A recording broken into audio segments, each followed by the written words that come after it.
and welcome to No Offseason. I'm Zena Cada. And I'm Sabreena Merchant. And today on the show, this WNBA offseason has been anything but typical. There's still a lot of moving pieces before we get to the start of the season. Of course, CBA, free agency, the expansion draft. But even with all that uncertainty, you know it is always fun and never too soon to do a fresh WNBA mock draft. But before we get there, it is time for Deal or No Deal. Or, as Chantel proposed the other day, proposal or no proposal. There's no deal yet, Sabreena, but there have been some updates and potentially some news to be made as we head into the weekend. Help us understand, where are we at when it comes to the CBA talks in the W? You know, proposal or no proposal sounds like when your buddy tells you that he's going to propose to your friend and you just keep looking at her hands every time you see her. But not trying to make it obvious. Right. Looking at, making eye contact, bro, yeah. Proposal or no proposal? Is it yes, today? I love that. That's good. Right. So the last time we spoke, the WNBA and the Players Association had their first formal meeting of the calendar year 2026 on last Monday. And there was no proposal that had been brought to that meeting, even though it was the league's turn to provide something since the players had submitted their most recent offer on Christmas. The league did eventually provide its newest proposal last Friday, so that would have been February 6th. And there were a couple of modifications that are worth mentioning. They raised their salary cap from about $5.55 million to $5.65 million, so an extra $100K bump in there. Not really any significant modification to how that revenue share will be calculated. It seems like more so just the projections are going up a little bit. But then they also amended their housing policy, which if you recall, with the increase in salaries, the WNBA had suggested that they eliminate housing as one of the benefits that the players get, which is how most men's leagues operate, right? They don't provide housing for their players, but the WNBA, because it's a shorter season, because the salaries have been lower, and it's, if you're making $70,000, it's hard to find a 6-month place to live in the Bay Area or Los Angeles. Right. So what they have instead suggested is that if you are on a minimum salary through 26, 27, or 2028, that you will be eligible for team-sponsored housing, or if you are a rookie and have 0 years of service during that time frame, you will be eligible for team-sponsored housing. And then also, I'm not sure if we mentioned this on the show, but the WNBA and the Players Association have not necessarily agreed upon yet, but they both suggested that there should be 2 developmental player spots on each team, sort of like a built-in injury player pool, like we've seen kind of in Unrivaled. Not necessarily G League, because they're not playing games against one another or anything like that. They're just practicing with the team. Yeah. So those developmental players would also be eligible for studio apartments through the first 3 years of the CBA. So that's some movement that the league has made on that. And then they've also made some movements on what the players want in terms of minimum facilities requirements. So, just speaking to some people involved in negotiations, it does seem like there's at least some movement, some meeting in the middle on both sides. Breanna Stewart actually spoke to this on her podcast, which, Zena, do you know who Breanna Stewart is hosting a podcast with now?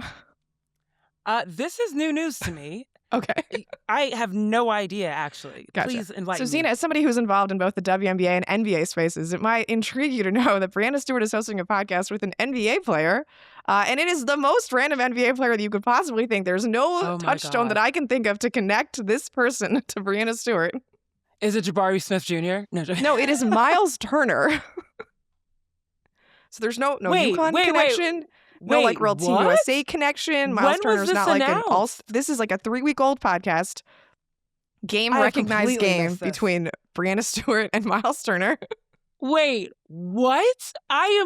Wow. Breaking news here, folks. This is how I felt learning about the podcast yesterday. But anyway, on the podcast, recognized game. Stewie said, our recent CBA proposal that we got, there's movement, there's traction. We're finally headed in a direction. So I'm excited. I'm excited to hopefully negotiate back. Because as she put it, basically for the last 17, 18 months, it's been, we don't like your proposal. We don't like proposal. There's no budging. But now she feels like there's kind of a place to meet in the middle. So hopefully some optimism on that front. I'm not going to lie to you, Sabreena. Game recognized game. I'm still trying to figure out, is there an agent connection? Is there, did someone go to someone's barbecue years back and throw this idea out? This is I guess they're like a similar draft class, but like that would mean that Miles is much younger than Stewie because Stewie went to college for 4 years, and I think Miles Turner was a one and done out of Texas. But yeah, just fun fact for you. Let me get back onto what we're talking about because that just threw me for a loop. Okay, great to know. Game Recognized Game is a podcast, another one out there that you guys can listen to. But until we get to that, CBA. Clearly, the W's made some moves, but we're still not getting the transparency that the players have been asking for in terms of the rev share component. They're not even at that point of the conversation of trying to understand how early in the process revenue can be shared, because that's really the key portion of this. Is the players want the revenue shared immediately versus the WNBA wants it to be allocated properly first to internal buckets. They want to take out expenses first, and there is some confusion over what exactly constitutes expenses. That's why I'm calling them internal buckets, okay? Because I have no idea what they actually are. But that being said, it doesn't seem like the WNBA players are getting exactly what they want, and we know that they have already given the green light on calling a strike. What are the chances of that happening? I think it's not terribly high that they would call a strike. There at least has been, a proposal from the league side. It is the players' turn to make a move, right? Like either provide their own proposal or, perform some sort of action. I did think it was interesting that on the WNBA PA's Instagram last week, they posted a video of a really important event in NBA history when the players threatened to sit out of an all-star game, and they staged a protest, and that was to be recognized as the NBA Players Union many, many years ago.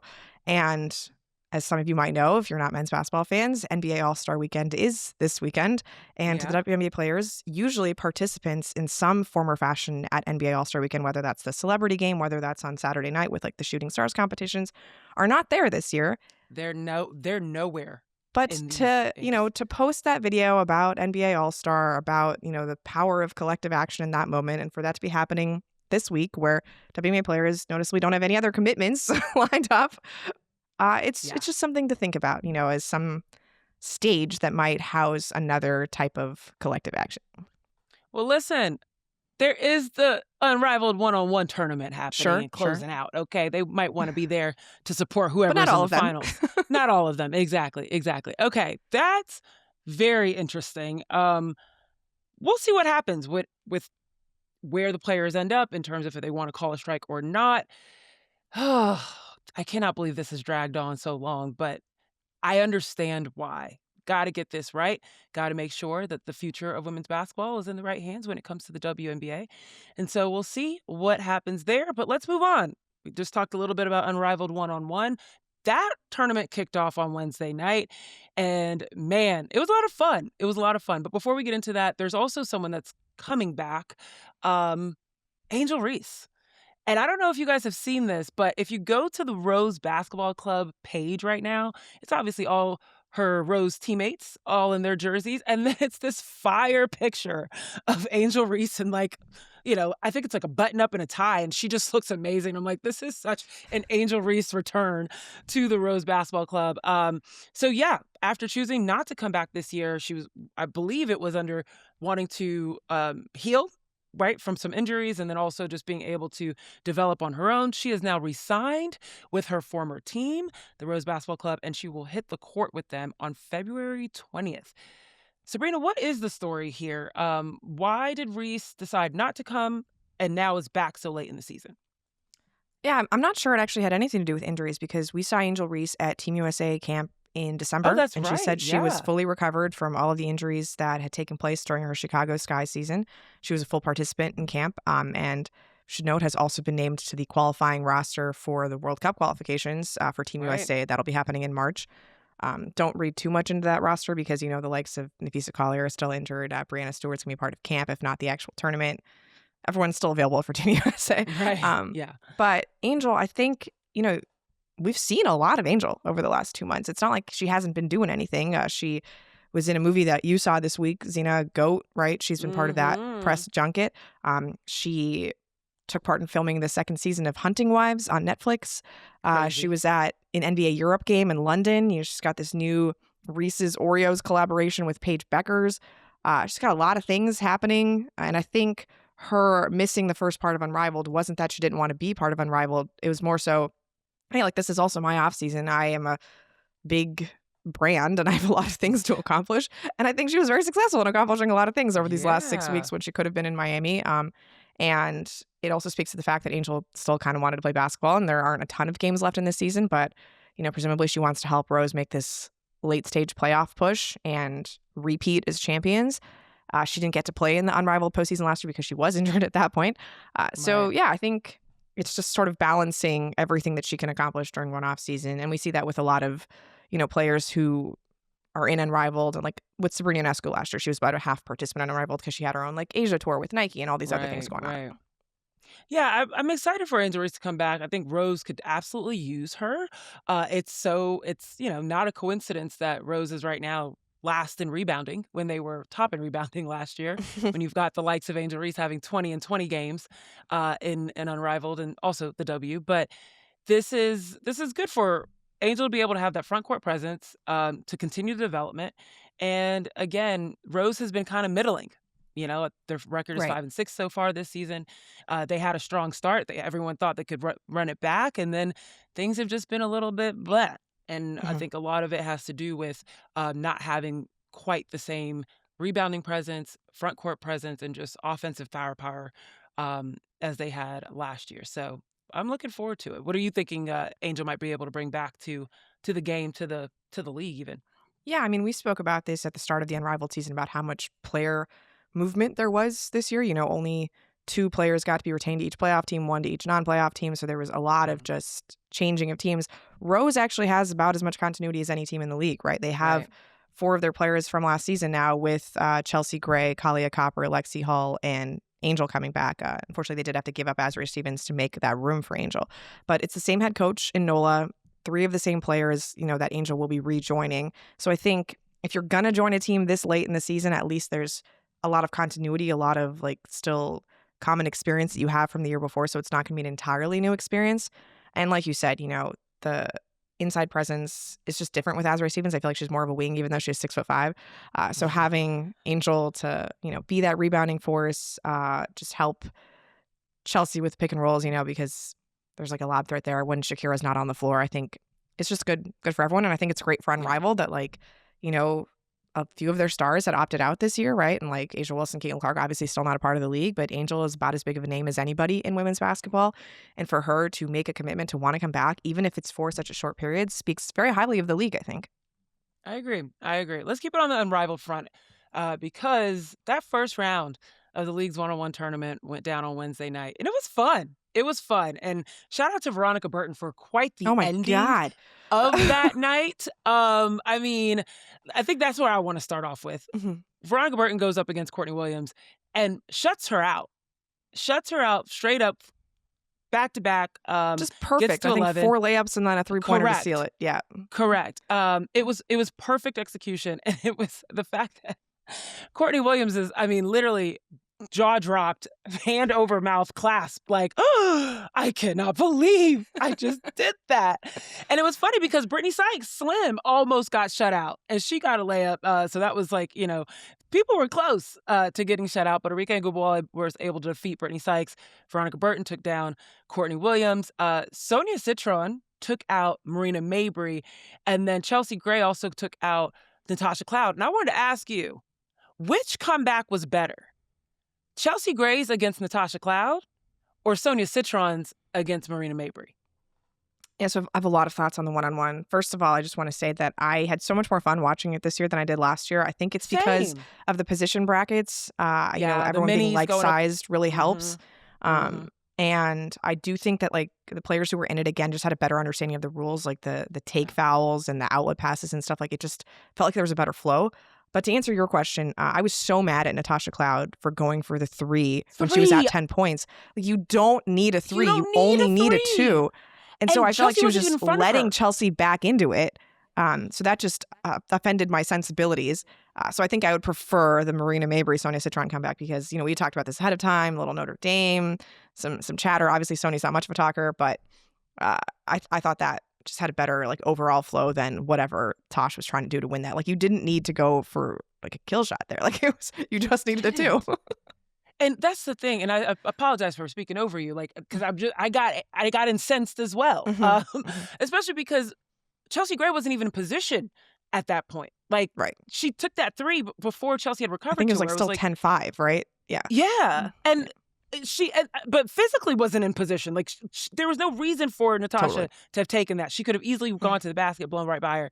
But Chelsea Gray, I mean, knocked down some tough shots, and then also just got to the top of the key and like buried shots. Just does what Chelsea Gray does, yeah. Exactly. So I also loved the incorporation of the nicknames.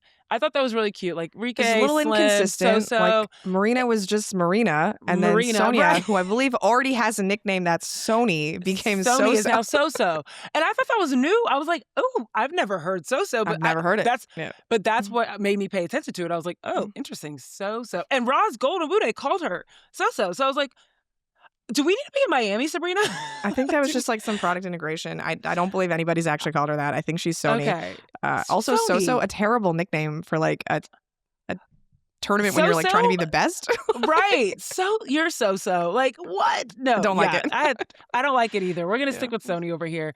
But yeah, it was a lot of fun. So anyone that now that you've seen the first round, also, by the way, Lee Yuru, Stewie, the cutest competition you could possibly imagine. Back Lee and Yuru forth, coming out to Golden from K-pop Demon Hunters, adorable. Like, she is adorable. I knew she was in a little trouble when she started backpedaling on the very first attempt by Breanna Stewart. But she had some great moves as well, being able to just hit the right little bunny shots. But Stewie not knocked out in the first round. That was fun. That was good to see. She'll keep going. Anyone that you're now like, ooh, yeah, let's see what's about to happen here. I'd like to point out that I believe your pick for the one-on-one tournament did not even suit up. So I was going to ask you if you needed a new one. I did. Did you make a new pick? So here's the thing. What's funny about that is I don't think I understood our question. Because I was like, who do I think would be really good at one-on-one in general in Unrivaled? I didn't even think to look at the bracket. I feel really dumb. was on the bracket when you made the pick, and then she opted out. So you were fine. You picked somebody on the bracket, and then they ended up not being in it. I'm just saying, since she wasn't able to participate, I feel like I should allow you the grace of making a new pick. Because she was supposed to go up against Aaliyah, right? Correct. Okay. I had this conversation with someone. They were like, you chose someone that wasn't playing. I was like, she was supposed to be playing. I don't know what happened, but okay, whatever. She's in Unrivaled, whatever. She was on the original bracket. It's fine. Yeah. Thank you. Okay, I'm not going to lie. The Ray Burrell situation, okay, I've been paying attention to Ray. She's looking more and more like Ryan these days. Let's just be real. She's been playing with her girl. I'm seeing the moves. I think I want to go for Ray. Okay. But then there's a part of me also wants to go to Veronica Burton as well. Okay. That route. Yeah. Where are you going? You're still sticking with my yours? pick is still alive. Still got Jackie Young. It's fine. Yeah. Okay. Unfortunately, Chantel's pick, Marina Mabry, also out. Tough sledding for you guys to start. I will say somebody I probably overlooked.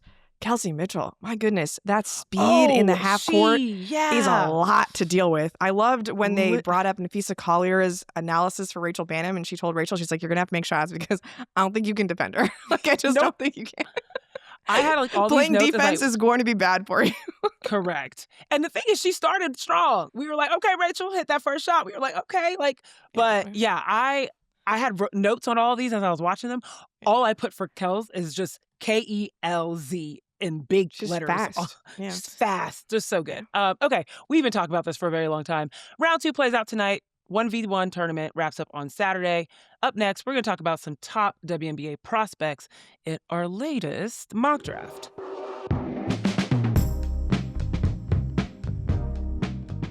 All right, Sabreena, I'm so excited. This is when we're starting to like connect our NCAA love with the upcoming, hopefully, WNBA season, and just being able to see what do these college players, how do their skills translate or could translate to the pros, and how could people be evaluating those skills? So despite all of the uncertainty, I would say, about the WNBA season that's coming up, the calendar is still going towards March Madness. I saw the men's side announce 1 month until Selection Sunday, and I was like, pearls glass. Like, this is crazy. I cannot believe this is happening. But in April, it will be the WNBA draft. So let's take a fresh look at how this draft might go down.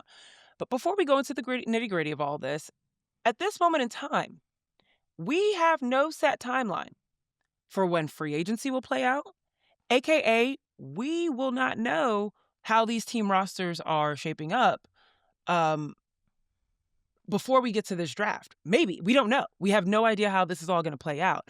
So, Sabreena, what is your take on teams, how they might handle that uncertainty, that, I don't know, just vagueness around their roster construction before they look at the upcoming talent? Even though the WNBA is a league where free agency precedes the draft, that isn't necessarily the case in a lot of other leagues. You know, like the Yeah, NBA, the draft precedes that's free true. agency. A lot of people in the WNBA come from NBA backgrounds, so they're used to that calendar, you know. So the fact that one could be in front of the other, obviously, there is a certain way things are done in the WNBA, but the people that I've talked to aren't terribly concerned about one happening without the other. I think generally in the draft, especially if you're drafting high, you're probably drafting best player available as opposed to a specific need. Okay. And that best player available is not going to change whether you have 7 players signed in free agency or 0 players signed in free Yeah. agency. So I can't imagine there's going to be too much of a strategic shift there, but it is something to think about because, like we said, you know, like it's just something that hasn't been done in the WNBA. And should mention the draft is scheduled tentatively for April 13th. That doesn't necessarily mean it's going to happen on April 13th. There's Oof. something that says that it has to. Right. If the WNBA wants to keep its calendar of like expansion draft, then free agency, then, you know, college amateur draft, like it could get pushed back a couple weeks, who knows? But for now, this is just the operating assumption we have is that it's on April Right. 13th, 8 days after the Final Four, as it has been for a very long time. And this is a moment in time where you are reminded the NCAA and the WNBA have nothing to do with each other. Even though it feels like, oh, it's lined up perfectly so that this can happen in this way, they are not thinking about the other. The Final Four and the NCAA, they are worried about getting their tournament on and popping. And Hmm. the WNBA, they're figuring their stuff out. That has Right. nothing to do with the Final Four. So that's just a good reminder of that. But you talk about, needing or drafting for best of whatever is best available. And I kind of Hmm. actually want to start there. In terms of like how you're evaluating your top 5. I also want to talk about how international players are affecting, how you're laying out this draft. But let's talk a little bit about it because the first one kind of intersects with the both of international and your top 5. So who's your number 1 pick overall? Let's start there. So the Dallas Wings won the lottery for the second consecutive year. They got Paige Beckers last year. You may have heard, pretty good player. Mm-hmm. Also part of Unrivaled, one-on-one. But the 2026 draft is, you know, just to set the stage a little here, we've had these no-brainer number 1 picks in the last 3 drafts: Aaliyah Boston, Caitlin Clark, Paige Beckers, and I think they've all delivered exactly as you would have hoped, potentially even more, you know, through the starts of their WNBA careers. And we just don't have that in 2026. Like, there's actually some conversation here about what kind of player you want at number 1. Do you want a college player? Do you want an international player? What sort of skill set complements Paige Beckers? Does it even matter what sort of skill set? Like, Paige can play anything. There's just a lot of potential indecision here in a way that there hasn't been in some time in the draft. So I want to set that first because we're coming off of these like 2 incredible drafts in 24 and Mm. 25 where like just up and down impact players everywhere. And I want everyone to just like measure their expectations a little bit for 2026 because Okay. that is not normal. Okay. This Fair. might be a little different. And just because I've taken so long to already answer your questions, you know, right now I think I have Awa Pham going to Got it. Dallas. And she's a Spanish center, 19 years old, hyper athletic. Like the way she just explodes off of screens, like in the half court, mimics drivers as a defender. Like she just Mm-hmm. has really good physical defensive tools. Offensively, I think, you know, there's still a lot of cleaning up to be done in terms of her jumper and like I think her finishing right around the basket's pretty good. Can, you know, find passes out of doubles, but like you take her out of like that 6 feet range right around the hoop and there's just, you know, some more difficulties, which is fine. She's 19 years old. And it Sure. just sort of like creates this question about Dallas because you have Paige Beckers, who is already an all-star, already second team all WNBA, and the kind of player who you could say like in 2026, if we put the right team around her, Paige could lead us to a title. Like I don't think that is unreasonable proposition. So it's like, do we pick a player who, admittedly, Iowa fam, already playing in Europe, already in EuroLeague against very good players, but like, I don't know if she's ready to be a starting center on a WNBA team. And maybe that's okay. Like, maybe you're willing to wait a few years, or you'd be like, hey, you know who Paige won a title with last year? Paige already won a title with AZ Fudd at UConn last year. They seem to get along pretty well. And AZ Fudd, prototypical shooting guard, you could plug her right into a WNBA roster and be, I think, more certain about her production in year one versus Awa. So I think that's something to consider of like, do you look long term? Do you look more short term? Do you think about like, hey, we're more confident in what the college game can produce? But also, we just hired Jose Fernandez, who has made his living even at the college game recruiting international players. So I think there's just a lot of fun conversations to be had there right now. I think you just can't pass up on the upside of a player like Awa.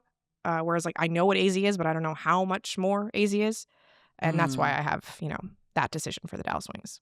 I'm actually really happy you set the stage, because that all of what you were saying was what I was going to have, as context, ask you about after you said Iowa fan. Because one, not only, of course, being able to list out all of her upside. I've watched clips of her. She is like, if you watch clips of Dominique Malonga before she came over to the league last year, and how she was coming off screens and being able to explode to the basket, Iowa fam is more coordinated, a little shorter, and more bouncy. It's impressive. She's 6'4". She's got so much upside, and we saw just in one season what happened with Dominique Malonga. Imagine what you can do with the likes of an Awa fam. So it makes a lot of sense. The only thing that made me go, I wonder how GMs are going to be thinking about this. So you talked about the last two draft classes, 2024, 2025, packed, stacked with talent. However, even with that, and the funny thing is that both classes were stacked with talent, and particularly with the international players, you didn't even get to see how good the talent was fully for that class until 2025.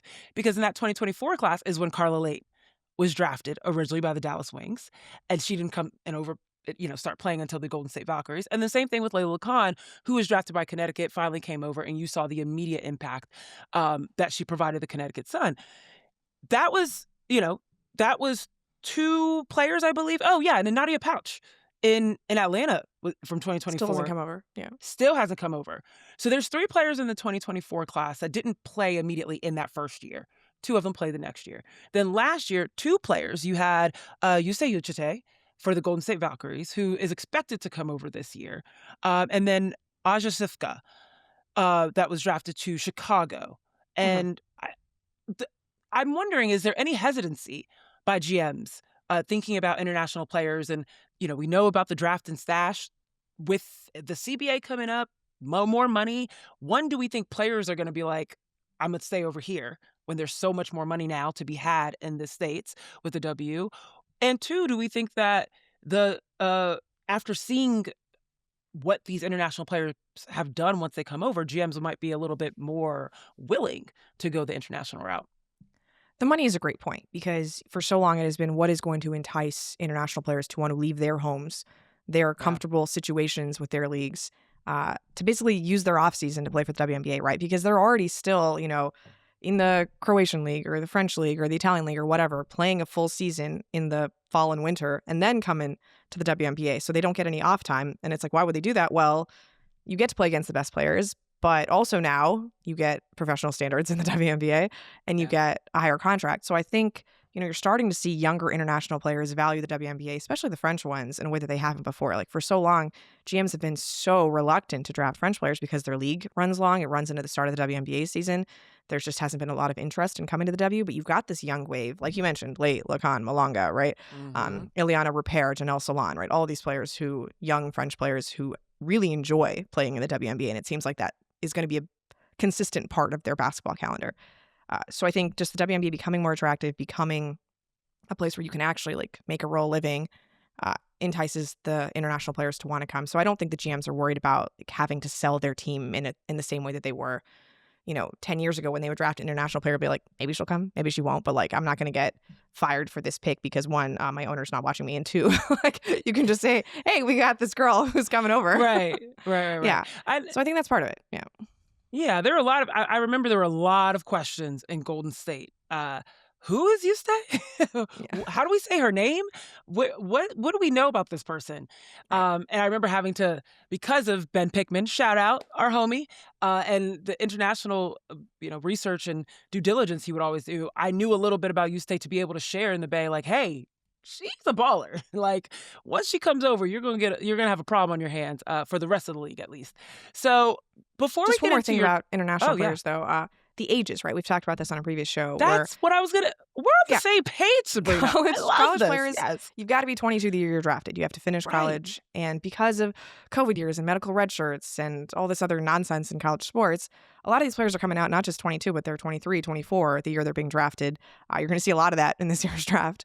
And if Right. you're drafting an international player, they only have to be 20 the year they're drafted. A lot of them are currently only 19. So you just have a longer runway. It's okay if Inaja Sivka or, all the players you listed earlier don't want to come in year one. As long as they come before they would have were the NCAA players, you're still getting more of their young athletic prime versus if you're drafting a college player. Yep, that's literally what I was gonna ask about. And I I really do wonder if this is going to become a thing eventually, where you got the American players able to rent cars by the time they enter the WNBA, versus European players are learning in real time against the best players in the world at 19 years old, 20 years old, and does that give them any sort of an advantage for their career long term versus those that are learning in real time in the collegiate system? Don't know. Lots of thoughts around that. But I'm very curious as to how, if that is going to be a thing for the next CBA. Maybe not this one, but for the next CBA. All right, let's shift a little bit. There's some other international players that you mentioned or you have in your mock draft, which, by the way, is live on the site right now. So you guys can go check it out and read up on everyone that Sabreena has in her first round. But you've got two more that you put me onto, particularly Nell Engloma from France. I'm Mhm. like, I need to do my research on my team. What am I doing? But I was looking at clips of her, and she's like a bigger, more methodical, not as explosive as Zia James, in my opinion. And I wanted to hear what you thought, your thoughts on her game, and you have her in your first round, but what stood out to you about another French player potentially being in the first round? Yeah, just another French player, like you said, not on the Olympic team in 2024. So Right. maybe she's been a little off the radar if you've been following major international competitions. But uh, every GM I've talked to has made one trip out to see her. She is, Mm. really, really good at getting to the basket. I think it's just very hard to stop her from getting to the basket. That's why I think that Isaiah James comparison is interesting. A little bit bigger though, a little bit stronger, just Yeah, very, she's very bigger built and out. Yeah, slower though. yeah. Her Isaiah's shot pretty doesn't go fast. up Yeah, as Yeah, yeah, exactly. yeah. I don't think she has a ton of a perimeter game right now, but her ability to get downhill, create space going to the basket is obviously very impressive, and just the size and body of a WNBA wing, I think, really stands out already. And Mhm. like we said, there's just huge French wave, so why not continue to ride it? There's something about France and Spain right now that they're doing their thing. Okay, let's actually, you know what? I know the people have been waiting. We got to get into your top 5. So, of course, you already mentioned Awa Pham. We've also talked about AZ Fudd, and this is early, right? It's a Mhm. mock draft, so you never know what could happen by the time the actual draft happens. AZ Fudd is your number 2. You've got Olivia Miles uh, going number 3 to the Seattle Storm, and it's worth saying the Minnesota Lynx have their pick from the Chicago Sky for number 2, so that is who AZ Fudd could potentially be going to. The Seattle Storm have their pick from the Los Angeles Sparks. Olivia Miles at number 3 you have. And then Lauren Betts going to the Washington Mystics at number 4, which I kind of love this, by the way. Love, whether you like Betts higher or not, the idea of Kiki Iriafen and Lauren Betts linking back up is so fun to me. And then at number 5, you've got Flaw J. Johnson going to the Chicago Sky. They've got that pick from the Connecticut Sun. How did you lay out the top 5 of this first round? So the top 5 really haven't changed since the first time we did this draft right after the lottery, at least the players in the top 5. And this is where, again, I sort of lean into, well, I'm not sure this draft is as deep as previous drafts because Flau'jae Johnson has had a good season, not a great season. Still isn't the number 1 option at LSU. Michaela Williams has really taken up that mantle. Jada Richard has popped. Malaysia Fulwiley gets a lot of ball handling responsibilities there. So I still see Flau'jae more as a complementary player. And if I'm drafting the lottery, I would hope to have a player who is either my number 1 option on offense or defense, which I think a lot of these other players fill that bill. But again, I look at like the rest of the draft and it's like, well, Flau'jae's hyper athletic. Everybody loves having her in the room. The lift on that jump shot. I mean, there's so many things to like about her. So again, like things can change, but considering how productive she's been at LSU over the course of 4 years, won a national title, been in a lot of big games, shows up in big games, couldn't really move her out of there, even if she is averaging, south of 14 points this year, which is a bit of a drop since her junior year. But yeah, another reuniting actually with Angel Reese and Haley Van Lith potentially in Chicago. Oh, there you go. Didn't intend to do all of that, but it happened. There you go. So yeah, I didn't think about that. Those 5, Flau'jae, Lauren Betts. The only thing that really switched was the order of Olivia Miles and AZ Fudd, just because AZ has been healthy all year, which is the number 1 question we had about AZ Fudd is can her body hold up for a full season? And thus far it has. And 2, she just doesn't miss. It's really very, very impressive. The shooting season that she's been putting together, about 45% from 2, from 3. I'm sorry. It's an unbelievable mark. And her jumper just looks like it, right? It's not like you see her putting up these numbers and think it feels kind of fluky. No, the way she shoots, you expect every shot to go in. So Steph Curry has literally complimented. Steph Curry has literally complimented AZ Fudd to have one of the best forms he's ever seen. That's major compliments there. Sorry, go ahead. No, I mean, absolutely. That's what AZ Fudd has going for her. And the rest of her game is filled out. The steal rate's a lot higher this year.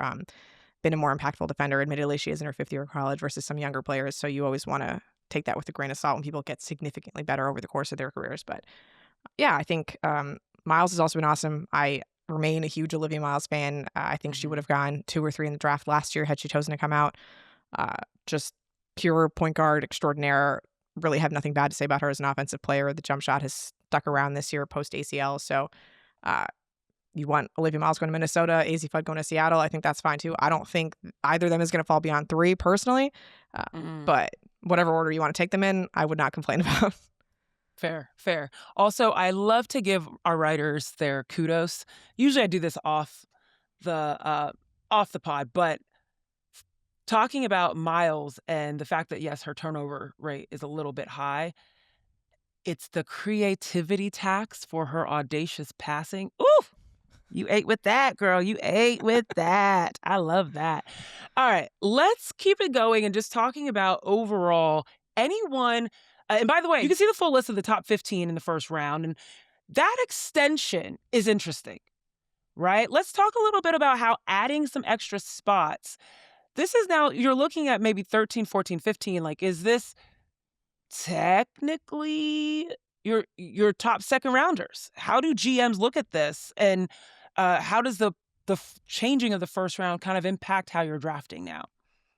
Right. So this is the longest mock draft I've ever done for the WNBA, right? Because it started at 12 teams. It was 13 last year, and now we're at 15. And there's a certain just idea in your head of what constitutes a first rounder, right? How good a player has to be a first rounder. And we're just expanding that now, right? Everything's expanding because there are more teams, and players who, like you mentioned, would not have been first rounders to even last year are now part of this distinction. And that, comes with more pay. It also just comes with a note of hey, I was a first round draft pick. That means something. And I think for GMs, when you're making a first round draft pick, there is more of a pressure for that to work out than there is a second round draft pick. So like it or not, there's just a certain, I don't want to say stigma, but there's a certain pressure attached to it when you're selecting a player in the first round. And I do wonder if because the first round is longer and you are just less likely to find an impact player at 13, 14, or 15, if winning teams are just going to be more willing to trade first rounders because they're well, I was perfectly willing to give up a second rounder before. Now, if I have a late first rounder, it's basically the same thing. Do I really need to have the pressure of hey, you struck out on a first rounder? What was going on? So I wonder if like that changes the evaluation of how front offices approach the draft, right? Like you look at this first round already. I mean, there hasn't been any change in the order since November because we talked about this. There's really been no WNBA offseason, but like you already see Washington has 3 picks in this round. That was a team that didn't win a lot of games last year. Connecticut has multiple picks in this round, right? Like the teams that won a lot of games, the Phoenix, New York, Las Vegas, they're just not in this draft, right? Because they've already sort of opted out of like, hey, we know how to find impact players outside of the draft. There's just a lot of uncertainty when it comes to drafting, especially with college players. And, you know, maybe there's better ways for us to build our team than like having to deal with the Mercury again, their first rounder didn't last beyond 3 years with the team. So I did just want to do like a little bit of research on the draft just to see what teams usually get out of this, right? Like how many players in the first round generally turn into rotation players. So I just went back like 10 years ago. And basically my definition was like, if you were a rotation player for 3 years, I'm considering that a success for you as a draftee, right? Sure. So you've got 8 of those coming out of the 2017 first round, so about 2/3 of the draft. 10 of those in 2018 and 19, so very good years for the draft. Wow. Only 4 in 2020, 2 in 2021. And then back up to 7 in 2022, and then 3 in 2023. Admittedly, my definition of having 3 years of being a rotation player is tougher if you're in 2023 because you have to be all 3 years of your WNBA career thus far, but not a great start for a lot of those players. So where I'm kind of landing is like an average draft would have anywhere between like half and 2/3 being rotation players. So between like 7, 8, 9, 10 players, being rotation players. And that means, I don't know if they're going to come like in the top 5 or like the bottom 5, right? Like it could be anywhere in the first round. The lottery has been pretty good other than like the bad drafts. The COVID drafts are just really hard to figure out. Like they just haven't worked out very well. But they're anomalies. Yeah, I think that's what I'm interested in. Like, are we still going to be in a range of like 7 to 8 players being rotation players, or because there are more teams, because there are more options to land on a rotation, is it going to be closer to that 2/3 number again? That's just something I have an eye on as we expand. Like, is the draft going to fill in all those places, or are we going to have to go overseas to find players that teams are really satisfied with? Wow. It's so funny. I was only thinking positively from the perspective of, yes, like if I'm a team like Connecticut or Washington or whomever, like, oh, I have multiple draft picks in the first round. I can use them all to get really great talent. And I completely forgot about trading picks. Like it's like a really great point about we might hear way more conversations of teams tagging on first rounders, and we might, again, clutch our pearls and say, whoa, they're just giving away the future here. But yeah, it might be a little bit different if you think that you're going to land in the later parts of the first round and that you're positioned in that way. You might see folks trading up or, it's very interesting. Thank you for that perspective. Okay. So I got 2 questions before we close this out about 2 players that I'm curious about. Rori Harmon, particularly thinking from, we just talked a little bit about Rori a few episodes ago, or an episode ago maybe, about just how efficient she is as a floor setter.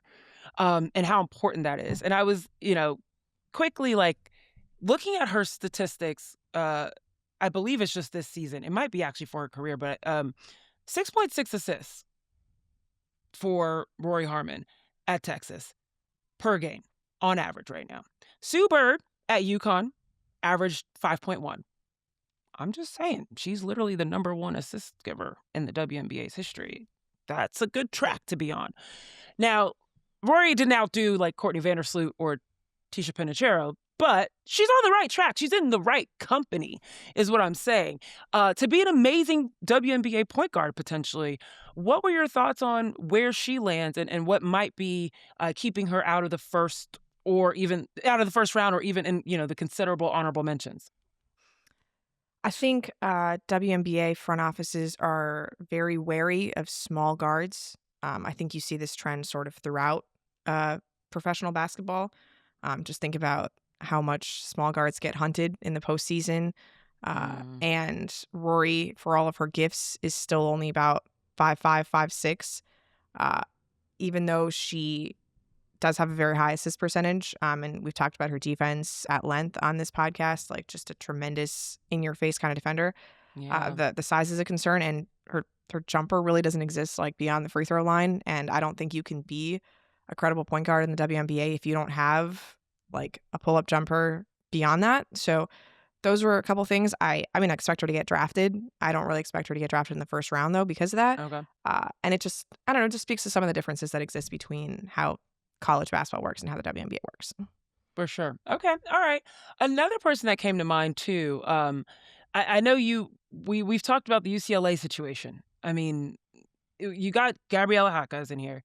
You've got Lauren Betts in here. You've got Gianna Neepkins in here. Kiki Rice. This is crazy. You got a lot of UCLA folks. I mean, you're not even mentioning Charlie Sledger-Walker yet. Charlie's, yeah, you have exactly. And I know we've also talked about Dugalich being someone that could be drafted in the first round potentially. You never know. They've got talent and they've got the size, which is really important here. Yeah. How historic would that be? Like, how special and unique would that be for UCLA to have that many picks in the first round? Well, there have never been 5 players from the same school taken in the first round. I think we've peaked at 4. Admittedly, the draft is longer this year, as we've talked about a couple times. A little bit more room. Having 5 out of 15 is about the same as having 4 out of 12. But yeah, that would be historic. We alluded to this on the UCLA show, too. Generally, when a team has this many draft picks, it's because they're a historically great team. And UCLA is a very good team. I don't know if they're a historically great team. Right. It also just speaks kind of to their roster construction. They happen to collect a lot of seniors. You know, their entire freshman class transferred out last year. A lot of, younger players just haven't wanted to stick around, probably because there's so many older ones that are so good in front of them. So it is, I think, an oddity, right? I wouldn't expect this to happen at all, really, in the near future. Like, I mean, even the way UCLA recruited, like, only 2 of these players started their careers at UCLA. 3 of them transferred in, like, one after the other. So, yeah, I wouldn't be surprised if all 5 of them went in the first round. My number still probably, I still think 4 is like a lock, honestly. I think 4 are going to get taken in the first round, which, again, would be a historic number. I am a little bit higher on Charlie Sledger-Walker than the general consensus. I admit to that. It is just a personal bias I've had on her for a very long time. Love the way she plays point guard. She is turning 25 this year, which is obscene. So maybe you want to take somebody a little bit younger. Whoa, that's crazy. Yeah. The post-COVID year, like 25-year-olds. It has changed the way college basketball works. But you're right to point out that UCLA having this amount of presence in the first round is rare. It is unprecedented at this point. It is also super strange because of how we think about UCLA as a college team.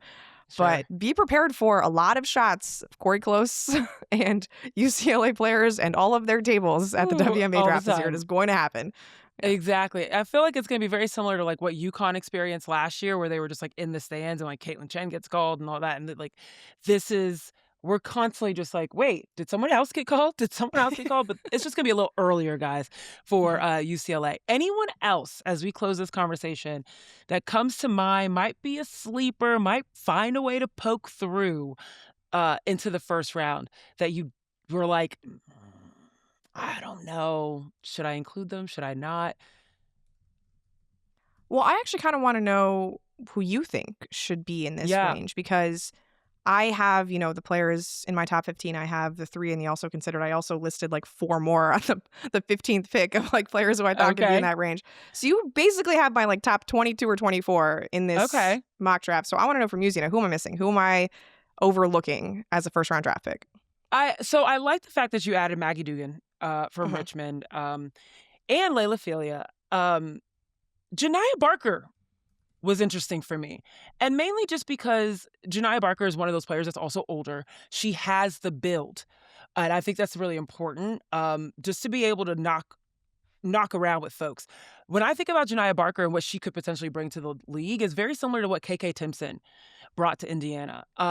Just being able to come in, battle with some folks, battle on the boards, and you're not looking to her to be the main scorer, but she'll clean some stuff up. And I just feel like the size of her could be utilized for some teams. And so Janiah Barker was interesting for me. Cody McMahon. That was one that I was like, her size is so in between.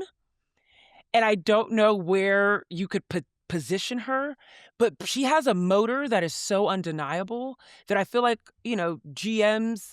um, GMs would appreciate that, just being able to bring someone in that's just gonna go hard. I was gonna say a term that I don't like really, actually.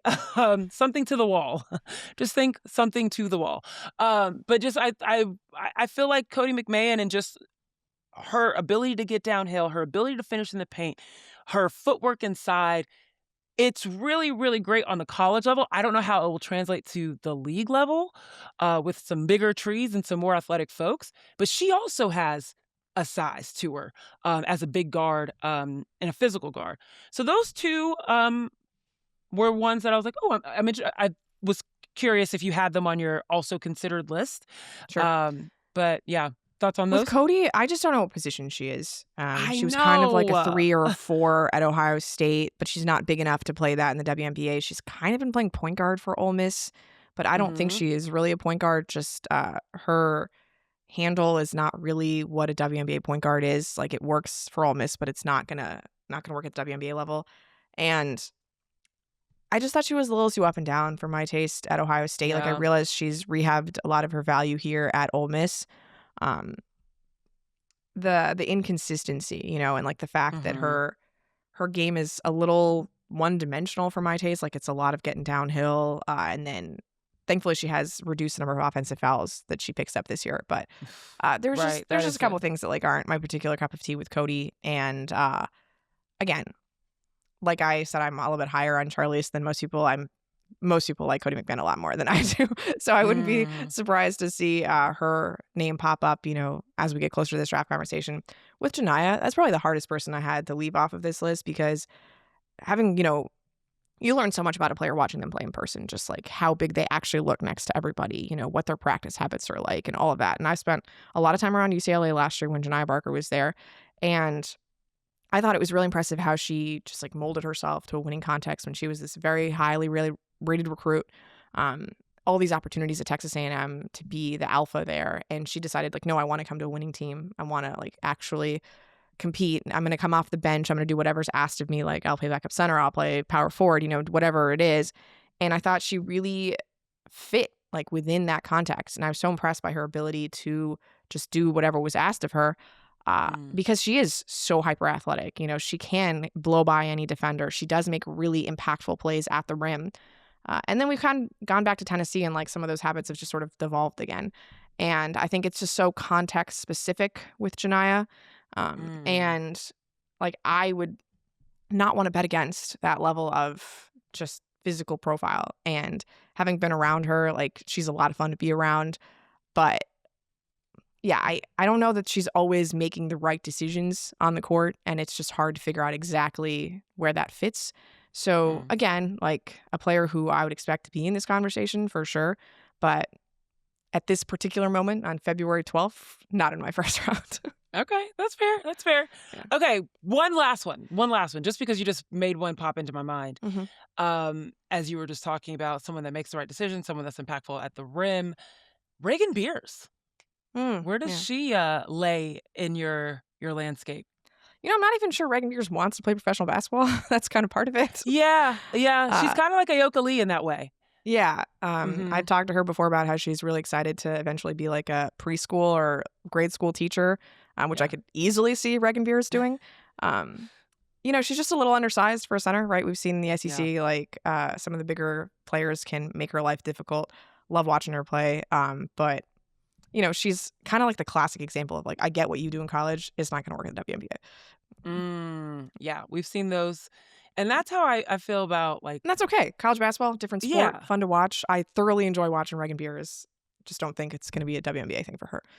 Yeah. Okay. Well, this has been a really great little teaser into the WNBA mock draft. Whenever the draft actually happens, we'll have a head start thanks to you, Sabreena. So we appreciate you breaking that down. Guys, go make sure to go check out that article. It is live now on the site and let us know what you think.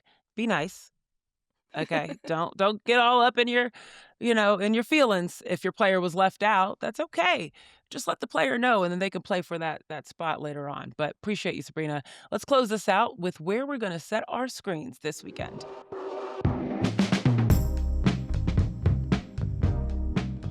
All right, Sabreena, NCAA is still rolling, and we're getting closer and closer to the tournament, which means each game is getting more and more important. And it seems like the competition is just continuing to heat up. So which games are you setting your screens to this weekend? I'm going to go a little off book. I know I do this every now and then, but I'm going to take a weekend off of college basketball, watch some Winter Olympics this weekend. We mentioned her on the show last week. My girl, Brittany Bowe, cannot get enough of her. Former four-year player at Florida Atlantic University, college basketball player, so she is technically related to the thesis of the No Offseason podcast. Literally no offseason for her. Went from college basketball straight into champion speed skating. She's going to be, skating for a team gold medal in the team pursuit this weekend, so check that out. Yeah. Also, Brittany Bowe played in the era of the Big Shorts, so I feel particularly tied to her. If you look at all her old pictures from FAU, we were one and the same. There's a kinship there of the baggy shorts. So shout out to Brittany Bowe and good luck to all the Winter Olympians that are competing over the course of February. I will be setting my screen to a big-time SEC matchup, South Carolina taking on LSU Saturday. That will be at 8:30 p.m. Eastern on ESPN. Of course, we got to see who's going to come out on top there. There's a few other games. Michigan just matched up recently. That game was incredibly close, scored in the 90s. I can't remember exactly the score off the top of my head, but it was tight. And they're going to match up again on Sunday at 4 p.m. Eastern on Fox Sports, so definitely check that out. And there's quite a few top 20 or 25 matchups over the course of the weekend. So definitely keep your TVs locked, not only on NBC because of the Olympics, but of course on women's college basketball. But that's all we got for you guys today. We appreciate you taking the time to join us. We'll be back in your feeds on Wednesday. Okay, Wednesday next week due to the upcoming holiday next week. Until then, if you haven't already, please follow our show, do your job, tell your friends about us, tell your people around us that we are a fun one and we're a children's show. We're good to listen to on the way to school, okay? And if you're watching, make sure you are pressing that subscribe button on YouTube as well. We want to hear from you guys too. Give us a rating, 5 stars, not so bad. That 4-star, it will cramp your finger. Just go ahead and get to the 5. It's good. And then head on over to our partner, the Yahoo Sports Hub, for more content at sports.yahoo.com/womensports. On behalf of The Athletic, Sabreena Merchant, I'm Zena Cada, thanking you for listening, and we'll see you next time. Thanks for tuning in to No Offseason. To hear more, be sure to like and subscribe. We drop new episodes every Tuesday and Friday.